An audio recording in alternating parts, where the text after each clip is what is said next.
Today is September the 2nd. How much did Zacchaeus have to repay? Let's read the story of Zacchaeus and find out. Jesus entered Jericho and was passing through it. A man was there named Zacchaeus. He was a chief tax collector and he was rich. He was trying to see who Jesus was, but on account of the crowd, he could not because he was short in stature. So he ran ahead and he climbed a sycamore tree to see him, because he was going to pass that way. When Jesus came to the place, he looked up and said to him, "Zacchaeus, hurry and come down, for I must stay at your house today." So he hurried down and was happy to welcome him. All who saw it began to grumble and said, "He's gone to be the guest of one who is a sinner." Zacchaeus stood there and said to the Lord, "Look, half of my possessions, Lord, I'll give to the poor. And if I've defrauded anyone of anything, I'll pay back 4 times as much." Then Jesus said to him, "Today salvation has come to this house, because he too is a son of Abraham. For the Son of Man came to seek out and to save the lost." So here in the story of Zacchaeus, we see that Zacchaeus is a chief tax collector. Now, what that probably means is Zacchaeus did not actually collect money from people. Instead, he arranged for other tax collectors to collect the money. He received from Rome what he was to collect from the region. He divided that up, passed it on to the tax collectors. Well, we also see that he's short. He wants to see Jesus, but he's in the back of the crowd and he can't. So he climbs up a sycamore tree. That's unusual for a man like Zacchaeus. He was very rich. Climbing up in the tree would have been unhonorable. It would even be unusual today for someone to do that. Jesus sees him, stops, calls to him.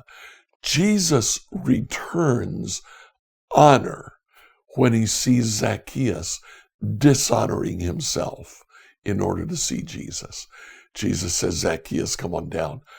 I'll go to your house. You obviously want to meet me. Let's go talk. Let's talk at your house."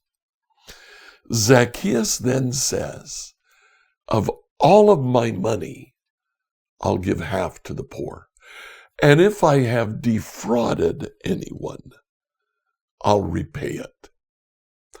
In the Old Testament, those who defraud people are ordered to make restitution by repaying what they stole, plus 1/5, 20% more.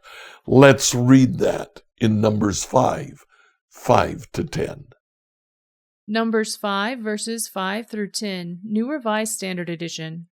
The Lord spoke to Moses, saying, "Speak to the Israelites when a man or a woman wrongs another, breaking faith with the Lord. That person incurs guilt and shall confess the sin that has been committed. The person shall make full restitution for the wrong, adding 1/5 to it and giving it to the one who was wronged. If the injured party has no next of kin to whom restitution may be made for the wrong, the restitution for the wrong shall go to the Lord for the priest, in addition to the ram of atonement, with which atonement is made for the guilty party. Among all the sacred donations of Israel, every gift that they bring to the priest shall be his. The sacred donations of all their own, whatever anyone gives to the priest, shall be his."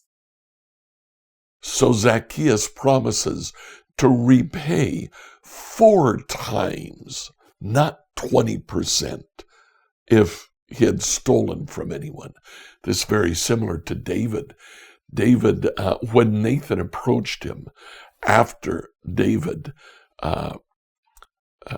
stole Bathsheba from Uriah, Nathan approached David and told him the story of a man who had taken a small little ewe lamb from his neighbor, a very rich man.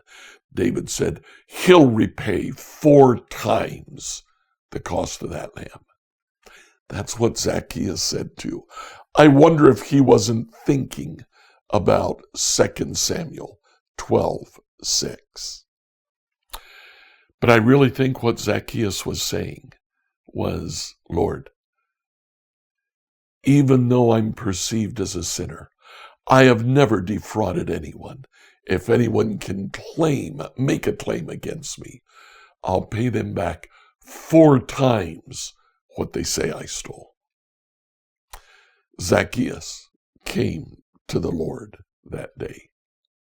So what do we do about this today? Think back on your life.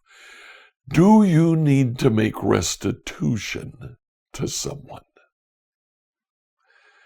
It's mandated in the Old Testament, and Jesus appears to confirm that in the New. Scripture reading from the New Revised Standard Version by Emily Herrera. Let's Find Out Together has a companion podcast called Salty Saints. Zach Kelly and I discuss apologetics, scripture, and theology. Look for Salty Saints on your favorite podcast app.